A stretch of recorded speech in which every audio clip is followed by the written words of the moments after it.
ये क्यों नहीं समझते कि आपकी ज़रा सी सनसनीखेज़ी से किसी की ज़िंदगी पर क्या असरात पड़ते हैं। ये जर्द सहाफ़त ही थी जिसकी भेंट डायना चढ़ गई और माइकल जैक्सन टेंशन कम करने की दवाएं सारी ज़िंदगी लेता रहा। मैडम, ये आपकी शादी का माइकल जैक्सन की मौत से कोई ताल्लुक है? अरे टवाड़ा साहब, अरे मैं भी कितना ज़हीन आदमी हूँ, क्या सवाल कर डाला मैंने। आपको वार्ड मिले मैम आप बोलें, ये इनकी आदत है और इन्हीं आदतों का नतीजा मैं भुगत रही हूँ। तेज़गाम न्यूज़ के साथ मैं हूँ सहाफिया बिल्किस, क्योंकि हम रखते हैं अंदर की खबर पर नज़र। इस वक्त हमारे मुल्क की वज़रा में सबसे ज़्यादा सिक्योरिटी हमारे सिक्योरिटी और अमनो अमान के ज़िम्मेदार वज़ीर दाखिला रहमान मलिक की है, जिनके हिफाजती स्क्वाड में 3 लैंड क्रूज़र समेत 10 गाड़ियों का बेड़ा शामिल है। वैसे अब तो इन बेचारों से हमें अपनी सिक्योरिटी की शिकायत नहीं करनी चाहिए। हमारे वज़ीर दिफा ने कहा है कि मुंबई हमलों के ज़िम्मेदारों को सज़ा ज़रूर दी जाएगी। वज़ीर साहब, अगर ज़िम्मेदार इंडिया हुआ तो?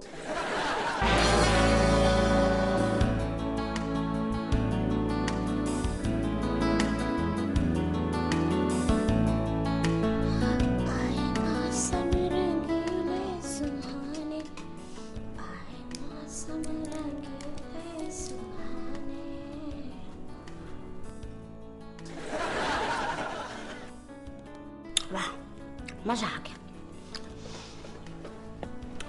हाँ तो मेरे शासी बच्चों, चुक चुक जियो।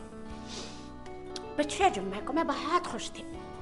खुशी मेरे आंग आंग से फूट पड़ रही थी। अरे नहीं भाई, मेरी कोई कमेटी नहीं निकली थी। खुश मैं यूं थी कि एक अरसे बाद सही अपने जरदारी ने कोई समझ बूझ का काम किया है। अरे हाँ, पता है मुझे वो क्या बरतानवी लौंडा है, रली मिली मिली बैंड। गोरों को देखो भला, बैंड बाजों पे नाम रखने लगे। ये कुछ कुछ उस मिली की मिली भगत थी जो यहाँ आके मियाँ के फार्म हाउस पे टहल टहल के नवाज को समझा के गया था। उधर हेनरी जरदारी को समझा रही होगी। चलो खाक डालो, जो हुआ सो हुआ। ये दोनों भाई इकट्ठे तो हुए। ये जब हेलीकॉप्टरों का काफिला उतरा तो ये लौंडे 4.5 घंटे क्या करते रहे कि मीडिया को मुंह दिखाए बगैर अपने अपने घरों को चल दिए। और हाँ नवाज, जरदारी की तो एक बात समझ में आती है कि उसने सलमान तासीर को इसलिए अपने साथ नहीं रखा कि माहौल ठीक रहे। भला तुमने जावेद हाशमी को क्यों नहीं बुलाया? बुरी बात बताया तुम्हें।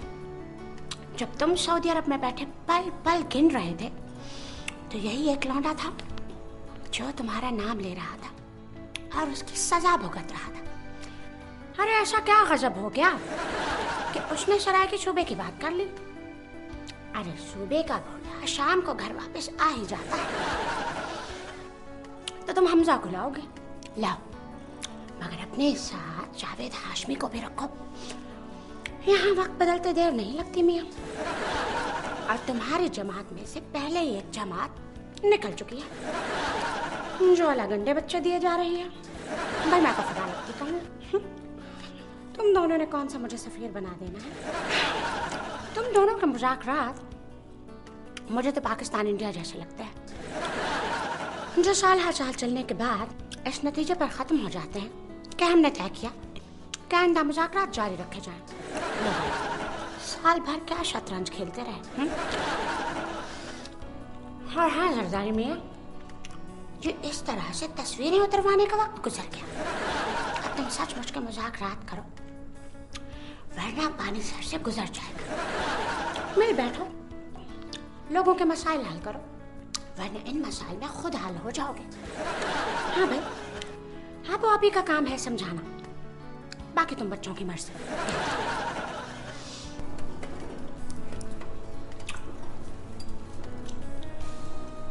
मौसम रंगीले सुहाने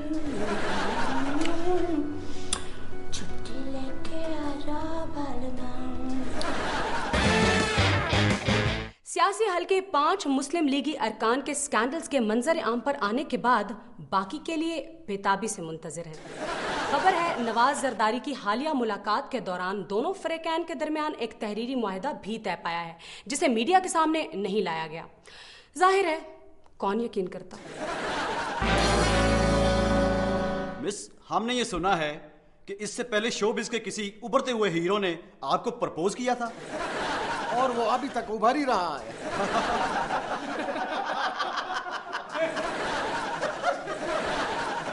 इन खबरों में कोई भी सदाकत नहीं है। वैसे भी मिस दुनिया जब शादी करेंगी तो डंके की चोट पे करेंगी। और इससे कितने दिलों को चोट लगेगी? मैम आप बोले ये तो इनकी आदत है। ओके, अब आप लोगों को यकीन आ गया। कुछ और? मिस दुनिया ये बताएं कि आपका शादी का क्या प्रोग्राम है? शादी का प्रोग्राम इस तरह है कि पहले निकाह करेंगे और फिर walima. Sir Nawaz please. Miss, ये जो अखबारों में सब कुछ छपा है, क्या ये सब झूठ है? तो मैम और क्या कह रही हैं आपसे? मैडम, ये तो बता दें कि क्या हमारी कौमी क्रिकेट टीम चैंपियन ट्रॉफी जीत जाएगी? ये क्या सवाल है आपका? पसंद नहीं आया? मैम ये इनकी आदत है।